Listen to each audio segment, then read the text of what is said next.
Getting started with Anaconda. Here in our tutorial, we have selected Anaconda to demonstrate how to write the code and how to execute and how to install Anaconda on your system. So at first we are supposed to go to this respective website, and there we'll be getting two download links, one for Python 3.6 version, another for Python 2.7 version. Here I have loaded my Anaconda on my Windows machine, on my Windows laptop. So that's why I clicked on this Python 3.6 version here. And here we are having two types. One is the 64-bit version, and the one is the 32-bit version. So I selected Python 3.6 version 64-bit. Then this particular screen will come, and then I shall have to click on the next. Then this license agreement will come. You can read this agreement, and then you are supposed to click on this I agree. Then you can have two options. One is the just for me, another one for all users. So I have selected just me. So now I shall click on this next. So next, this Anaconda, the version 3, Anaconda 3 version 5.1.0 64-bit setup will be initiated, and here I'm supposed to select the destination folder.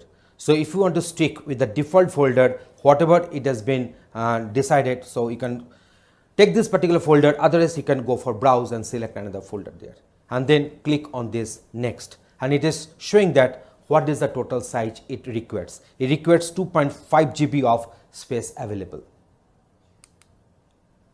So now here we are having this add Anaconda to my path environment variable and registered Anaconda as my default Python 3.6 editor.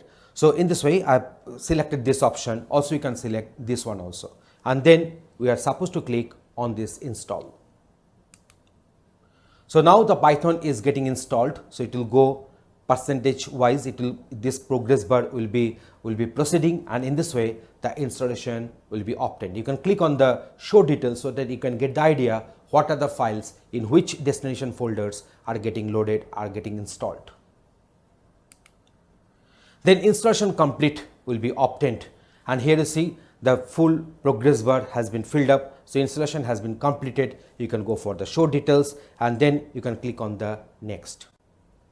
After clicking on the next, you will be coming to this particular screen, and it will ask whether you are supposed to install the Visual Microsoft VS Code or not.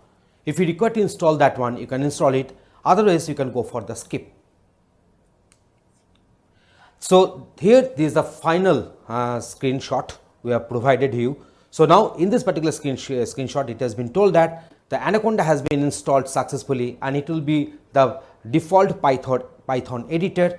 And in this particular screen, it is just asking to click on the finish. You can also go for the go back, and then after finishing, the installation will get completed. So in the next videos, we'll be going for the Python program execution through this Anaconda 3 editor. So how to use that one, we'll be showing that one in the next videos, and we'll be running so many different programs and codes in our video in the next successive discussions. Thanks for watching this.